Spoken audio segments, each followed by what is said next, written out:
होत असतो. आणि जर तुम्हाला सक्सेस पाहिजे असेल तर तुम्हाला रिझल्ट मॅटर करत नाही तुमच्या लाईफमध्ये, कारण चॅलेंजेस खूप काही शिकवून झालंय. माझं एक ड्रीम होतं प्रदेशमध्ये जॉईन होण्याचं.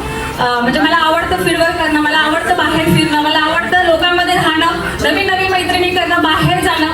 आणि मी खुश आहे आज प्रत्युषमध्ये की मला हे सगळं भेटलं. तर पूर्ण जे अपडेशन आहे, सगळे काही चेंजेस आहेत, हे माझ्यामधल्या वाढता कॉन्फिडन्स पण आहे. आणि खरंच खूप छान वाटतं की सगळं काही तुम्ही भरभरून दिलं. Specially Rahul sir, Kirti ma'am, Samita ma'am, Rajesh sir की सर्वसामान्य स्त्रियांसाठी ज्या की हाऊसवाईफ म्हणून कार्य करत होत्या, त्यांना खरोखर ही बिझनेस ऑपॉर्च्युनिटी उपलब्ध करून दिली. माझ्या बहिणीनं काहीतरी मोठ्या व्यासपीठावर जावं आणि ते व्यासपीठ म्हणजे प्रत्युष उद्योग समूह.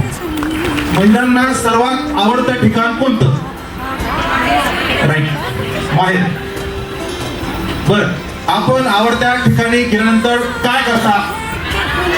क्या बात, आराम. पण तुम्हाला माहितीये का भगिनींनो, माझी बहीण माझ्या घरी परभणी येथे आल्यानंतर असला कुठलाही प्रकार करत नाही. 10 ते 15 मिनिटं आमचे असतात. 15 ते 20 मिनिटं संपले की पुढचा संपूर्ण वेळ हा प्रत्युष उद्योग समूहाचा असतो.